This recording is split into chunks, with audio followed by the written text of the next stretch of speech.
Olá, alunos e alunas da Rede Estadual Baiana. Vamos para o segundo momento dentro das aulas de industrialização. Vamos falar agora da segunda revolução industrial. Pessoal, falamos na aula anterior sobre um pouco do processo de industrialização, a primeira revolução industrial, continuando agora com a segunda revolução industrial, né, baseado naquele quadrinho que nós falamos aí na aula passada, né, com algumas características que chamam a atenção. Não dá para levar ao pé da letra, isso aqui é para a gente ter uma ideia, tá? Então, vamos avançar aqui. País potência seria o país de origem, Estados Unidos na Segunda Revolução Industrial. Então, até a Primeira Guerra Mundial, vamos pensar assim, até a Primeira Guerra Mundial, a Inglaterra era a principal potência econômica do mundo. Os Estados Unidos já davam um ar da graça em pesquisas, tanto que o Taylor ele já não era inglês, o Taylor ele era norte-americano, né? Então, Taylor, quando desenvolve lá as suas ideias da administração científica naquela publicação, já dá indícios de que a liderança no processo industrial iria mudar de lado. Aqui tem um detalhezinho, né, que muitos colocam assim, matéria-prima, aço. Aço, claro que não é uma matéria-prima de verdade. Você não acha a matéria-prima, você não acha o aço pronto na natureza. Então, na verdade, assim, é a matéria que era mais usada na indústria. O aço já é aqui o beneficiamento do ferro, o manganês, tá? Então, o aço ele passa a ser o material mais usado, vamos colocar assim, pela indústria. A energia, né, passa a ser o petróleo. O carvão ainda continua sendo utilizado, mas o petróleo é a grande evolução. A máquina desenvolvida que na primeira revolução industrial era o motor, a combustão externa, motor a vapor, né, que você via a queima da fonte de energia. A partir desse momento, você não consegue mais a evolução você não consegue mais ver o combustível queimando, é o motor a combustão interna, que vai dar origem aos automóveis. A mão de obra, na segunda revolução, ela já é mais especializada, ela já é pelo menos o que a gente classifica como especializado, lembrando que há uma distinção entre mão de obra qualificada e especializada, mas vamos colocar assim, a especializada seria uma mão de obra a nível técnico e a qualificada já seria a nível superior. A qualificada ela seria multifuncional e a especializada ela exerceria uma única função. Há uma intensificação da divisão do trabalho, a gente vai falar um pouquinho mais quando for falar do Fordismo, né? O Henry Ford ele cria um sistema de produção que há uma fragmentação maior ainda, né, das funções dentro da fábrica, e com isso, como nós tínhamos falado na aula anterior, sobre a questão da alienação do trabalho e do trabalhador em relação à sua importância no processo de produção, isso aumenta com a intensificação da divisão. O modo de produção agora que vai chamar de técnico-científico, na primeira era só científico. O modelo de produção, continuamos aqui com Taylorismo-Fordismo, com realmente surgimento do Fordismo, que é a produção em massa. Mas o que nós colocamos Taylorismo-Fordismo? O Ford ele se baseia nas ideias de Taylor e amplia a aplicação das ideias de Taylor aqui. A indústria já buscavam como localização ficar próximas aos grandes centros urbanos. Lembra que eu falei na primeira aula que havia uma relação direta entre centros urbanos e a indústria, porque os primeiros centros, as cidades, na verdade, começaram a se desenvolver, muitas delas ao redor das indústrias, depois indústrias já buscavam centros urbanos para se localizar. Não tinham já aquela dependência anterior com relação a estar próximo à fonte de energia e matéria-prima. Por quê? Por conta do desenvolvimento do meio de transporte, que é um daqueles fatores que nós falamos que é do tripé, da tríade, né? Que sustenta a Revolução Industrial, que era energia, transporte e comunicação. Então, com a evolução dos meios de transporte e comunicação, principalmente os de transporte, não havia mais necessidade das fábricas ficarem tão próximas às fontes de energia e de matéria-prima. O modelo político vai ser o keynesianismo. O keynesianismo já é um modelo conhecido na Europa como teoria do bem-estar social, já era uma visão de intervenção do Estado na economia. O Estado ele seria um equalizador das diferenças, das discrepâncias do capitalismo. Então, os liberais eles perdem campo a partir da crise de 29, a crise da quebra da Bolsa de Nova York e a crise econômica que se espalhou pelo mundo inteiro. A segunda revolução industrial, ela basicamente vai se firmar a partir do início do século XX, as primeiras décadas do século XX. O Henry Ford, por exemplo, que vai dar origem ao Fordismo, o seu primeiro carro produzido em linha, né, em massa, ele vai ser o Ford T, que vai ser fabricado ali, colocado à venda a partir de 1910, tá? E vamos avançando. O Fordismo, como falei anteriormente, ele vai se basear nas ideias de Taylor, tá? Então, o princípio básico do Ford era aumentar a capacidade de produção, era a produção em massa. Então, o Ford vai fazer o seguinte, ele vai introduzir a linha de montagem com a esteira, onde os funcionários vão ficar nas suas funções específicas, parados na fábrica, e a esteira vai levar o produto que está sendo desenvolvido ou o bem que está sendo produzido até aquele setor onde o funcionário vai exercer a sua função. Existe aí o filme do Chaplin, que é a tela de fundo desse tempos modernos, desse slide, que faz uma sátira a alienação do trabalhador e a esse sistema de divisão, porque o trabalho ele era muito repetitivo, era um trabalho cansativo, repetitivo, e como foi dito antes, o Ford ele dividiu ainda mais as funções dentro da fábrica. Então, era mais ou menos assim, enquanto um indivíduo colocava um parafuso, a peça andava, o outro ia lá, apertava o parafuso, a peça andava, colocava-se outro componente. Então, era mais ou menos dessa maneira. O Ford também ele trabalhou com a ideia da melhora do pagamento de salários. Então, enquanto o Taylor pensava em pagar gratificações, bônus por trabalho, por produção, o Ford já acreditava que o trabalhador deveria ganhar bons salários. O Ford já tinha uma visão de macroeconomia, ou seja, as ideias de Ford casavam com as ideias do keynesianismo, porque o Estado deveria dar condições de habitação, saúde e educação, e o salário do trabalhador era para consumir os bens produzidos pela indústria. Aí, se você for observar o modelo fordista, ele produzia em massa, então a produção em massa exige consumo em massa. O Henry Ford pregava pagamento de bons salários para que os funcionários nas empresas pudessem consumir ainda mais. Ele tinha uma frase, o Ford, que dizia o seguinte: o meu sonho é que cada funcionário Ford possa chegar ao trabalho com um carro Ford, dentro do seu carro Ford.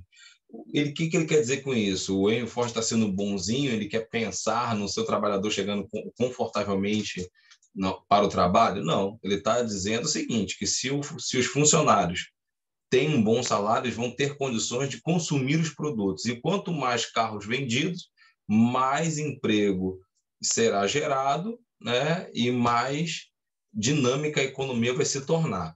O Ford também vai trabalhar com o aumento da produtividade e com manipulação de estoque. Então, o Fordismo trabalha com grandes estoques. O Ford acreditava que tudo que fosse produzido seria consumido. Então, ele manipulava o mercado, as leis de mercado com estoque. Por exemplo, a fábrica produziu 1.000 carros num dia e o mercado consumidor está necessitando de 500 carros. O Ford ia lá mandava só 300 para ver aquela escassez de produtos e o preço não cair tanto. Então, o Henry Ford ele manipulava a lei de mercado de oferta e procura a, com a formação de grandes estoques. Essa é uma característica interessante. Nós podemos observar nessa imagem a linha de produção de Ford, né, que é os carros, né, alinhados numa esteira de produção, os carros passavam pelos funcionários para serem montados. Essa característica. Na imagem aqui no estoque, você observa que a maior parte dos carros são iguais, todos eles eram pretos. Por que o Ford produzia os automóveis com o mínimo de alteração possível? Porque cada alteração em um produto demandava tempo. E o objetivo do Fordismo era produzir o máximo de bens possíveis por um curto espaço de tempo, ou seja, a produção em massa. Ele não tinha a visibilidade de atender a anseios específicos do mercado consumidor. Ele não se preocupava se os carros eram iguais e, de repente, um cliente ia olhar para o outro e dizer, pô, seu carro é igual ao meu, né? Coisa que é totalmente diferente de hoje. Hoje já se sabe que o consumidor ele gosta de se sentir exclusivo, né? O capitalismo ele mexe com essa ideia do individualismo, com a ideia do ego. Então, massageia o ego do ser humano ele se sentir único, né? Ele se sentir exclusivo dentro desse mercado consumidor. Assim, a grande diferença entre Taylor e Ford foi a visão macroeconômica de Ford, né? Ford já pensava a economia com um olhar mais amplo. Eu gosto muito dessa citação de Henry Ford aqui. Ó. Quem participa do trabalho em um negócio também tem direitos a uma parcela dos ganhos, seja na forma de salário ou de vencimentos apropriados, seja na forma de retribuição extra. Até certo ponto, nossas vendas dependem dos salários que pagamos. Então, é exatamente o que eu estava citando anteriormente. O Ford acreditava que a trabalhadores mais bem pagos, eles consumiriam mais produtos. É interessante reforçar que o Fordismo e o keynesianismo eles andavam juntos, era um sistema que se integrava para aumentar a capacidade de produção da sociedade, tá? Porque o keynesianismo era um modelo que já visava um bem-estar social, dando o mínimo, né, educação, saúde e habitação. Com isso, o salário já proporcionava maior consumo. E o Ford também trabalhava com a ideia de aumentar a capacidade de produção, aumentar a quantidade de produtos a serem enviados ao mercado de trabalho e a população ter capacidade para consumir, senão se geraria uma crise no capitalismo, né, como aconteceu com o passar dos anos, nos anos 70, né, porque gerou um excesso, e como tinha acontecido já em 29, uma crise por excedente de produção. Isso levou à quebradeira de várias empresas, né, junto com a quebra da Bolsa de Nova York em 1929. A terceira revolução industrial, conhecida como a Revolução Técnico-Científica e Informacional, ela já vai ocorrer a partir dos anos 70.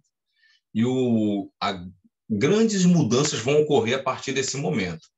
A primeira e a segunda revoluções industriais trabalhavam com a ideia de produção em massa, né? Produção sem se preocupar se o mercado ia consumir tal.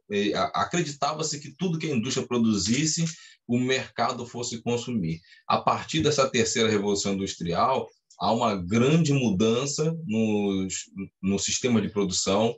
Então, estoques de fábricas são reduzidos, há uma diversificação enorme no tipo de produto, uma interferência muito grande da questão tecnológica, informacional, vem o advento dos computadores, da informática. Vamos ver isso agora aqui, a partir desse momento. Então, terceira revolução industrial, o mesmo quadrinho para a gente fazer um comparativo. Então, nós temos aqui país potência, Estados Unidos e Japão, ou seja, Estados Unidos ainda liderando o processo né, a terceira revolução industrial, agora juntamente com o Japão, né, são as duas maiores potências, conhecida como Revolução Técnico-Científica e Informacional. A energia, as fontes de energia da terceira, elas vão ser petróleo muito forte ainda, a nuclear principalmente, e entram também as renováveis. As fontes renováveis começam a surgir aqui. Isso já numa visão saindo de terceira para quarta. Nós vamos falar muito hoje em dia, atualmente, numa Revolução 4.0, que os livros didáticos, né, a maioria dos livros ainda na educação ainda não se trabalha ela pré-definida, mas a partir da Revolução 5G, a Revolução 4.0 vai se firmar mais e creio que já vai começar a aparecer aí a quarta Revolução Industrial, vai ser mais discutida nos meios educacionais e nas salas de aula. A fonte renovável, com certeza, vai fazer parte disso. Matéria-prima mais utilizada, aí vem a novidade da terceira, passa a ser o petróleo, né? Então, eram minerais metálicos, né? O petróleo ganha força, o aço continua, claro, e surge o alumínio como uma nova liga também sendo muito utilizada, mas o petróleo é, sem dúvida, a principal matéria-prima a ser utilizada, né, junto com os outros materiais. Petróleo vai dar origem aos polímeros, aos plásticos, coisas que participam muito do nosso dia a dia, nas embalagens, em diversos produtos que consumimos. Nesse período ocorreu a grande revolução dos meios técnicos, né, de comunicação e transporte. Os transportes se tornam a grande evolução nos transportes de navegação, os navios cargueiros aumentaram muito a sua capacidade de produção, houve o advento dos containers para facilitar os comércios internacionais, né? A internet foi a grande revolução juntamente com a informática, porque a internet vai ter a capacidade de diminuir o espaço-tempo. Então, vai facilitar muito a comunicação entre empresas, no aspecto sede-filial, né, no processo de terceirização, que vai ser muito comum na terceira revolução industrial. Então, a gente não vai ter só uma divisão do trabalho mais interna dentro da fábrica, da função do trabalhador. Nós vamos ter uma fragmentação do processo de produção, com diversos países participando nesse processo. Então, muitas vezes, um microchip é produzido em Singapura, a placa de um celular ali, a placa-mãe de um computador, ou o painel, o display de um celular vai ser produzido na China, e esse celular vai ser montado em Taiwan, por exemplo. Então, o software é desenvolvido na Coreia do Sul. Então, isso há uma fragmentação, uma pulverização, vamos dizer assim, dos processos de produção dentro da indústria moderna. Então, o modelo de produção, né, que na primeira tinha sido Taylorismo-Fordismo, nós colocamos, na segunda Taylorismo-Fordismo, na terceira a gente já vem o Toyotismo, também conhecido como pós-Fordismo, né, ou o modelo just-in-time, que é o modelo de produção sob demanda. Aqui há uma grande alteração no sistema de produção. Intensifica-se o processo de desconcentração industrial, como eu falei anteriormente, fragmentação do processo de produção. Tudo isso em busca de reduzir os custos, porque com a evolução dos meios de produção, com a evolução dos meios de transporte, aumenta muito a competitividade internacional, e isso faz com que as empresas busquem cada vez mais reduzir os custos de produção para aumentar seus lucros. O toyotismo, que vai ser desenvolvido no Japão, né, dentro da montadora Toyota, pelo seu engenheiro, Taishi Ono, ele já vai se basear num modelo mais flexível, não vai priorizar a produção em massa, sim a produção sob demanda. Então, características básicas, a diferença muito grande entre o toyotismo e o taylorismo-fordismo, né? Entre esse modelo just-in-time, produção sob demanda. Por quê? Já não vai mais trabalhar com grandes estoques, né? Vão trabalhar com pequenos estoques. A mão de obra flexível e multifuncional. Ela não vai fazer mais uma função específica, aquele treinamento rígido, a mão de obra qualificada, geralmente usando nível superior, mestrado, doutorado. Quanto mais qualificado o trabalhador, mais apto ele vai estar para concorrer nesse mercado de trabalho da terceira revolução industrial. Racionalização da matéria-prima, porque o objetivo da produção sob demanda, até pelo estilo do país onde nasceu esse modelo, o Japão é um arquipélago, um território de poucos recursos naturais. Então, a prioridade é não haver desperdícios, é diminuir ao máximo a questão de desperdício de recursos naturais. A indústria vai fabricar o que o mercado e o consumidor necessita, e não mais montar aqueles grandes estoques. E isso também vai trabalhar dentro da lei de oferta e procura. Não há mais a manipulação da lei de oferta e procura com os estoques, não há mais essa necessidade, já que, em teoria, pelo menos, dentro do pós-fordismo, a empresa só vai produzir sob demanda, ou seja, se a demanda está lá clamando pelo produto, né? Você vai sempre deixar aquela sensação de que não tem produto suficiente para que haja sempre uma demanda maior do que a oferta de produto. Com isso, os preços do produto sempre se mantêm em uma inflação média baixa, mas se mantém sempre em inflação. Não ocorre a deflação. Tá? Chegando nesse ponto agora, é interessante que a gente fale um pouquinho, tá, desse processo. É muito importante que a gente entenda que a economia capitalista ela precisa de inflação. Às vezes fala muito, aqui no Brasil, então, foi muito comum, passamos por várias crises inflacionárias.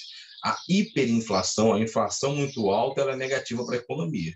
A inflação zero e a deflação, ela também desestimula a produção econômica, isso afasta investimentos naquele setor específico em que há a deflação. Então, a economia ela precisa estar equilibrada com inflação baixa para sempre estar gerando, né, lucro e estimular a produção em determinado setor. Terceirização da mão de obra, e não só terceirização da mão de obra, mas terceirização de uma forma geral da produção, a fragmentação, né? Então, ao ressurgimento do liberalismo econômico, vai vir com a nomenclatura de neoliberalismo. O que seria o neoliberalismo? Seria o novo liberalismo, onde, no neoliberalismo, já se prega uma intervenção mínima do Estado. Lembrando que no modelo liberal clássico não há intervenção do Estado. Pregava-se a não intervenção, de jeito nenhum, né, na economia. E no modelo neoliberal se prega a mínima intervenção, o Estado atuando apenas como um regulador da economia. Terminamos aqui mais esse momento dentro do processo de industrialização. Em nossa próxima aula, falaremos sobre os fatores de localização da indústria e os tipos de indústria e a desconcentração industrial. Até a próxima, galera. Um abraço aqui do professor Aldo. Obrigado a todos e a todas por participar e assistir a nossa videoaula.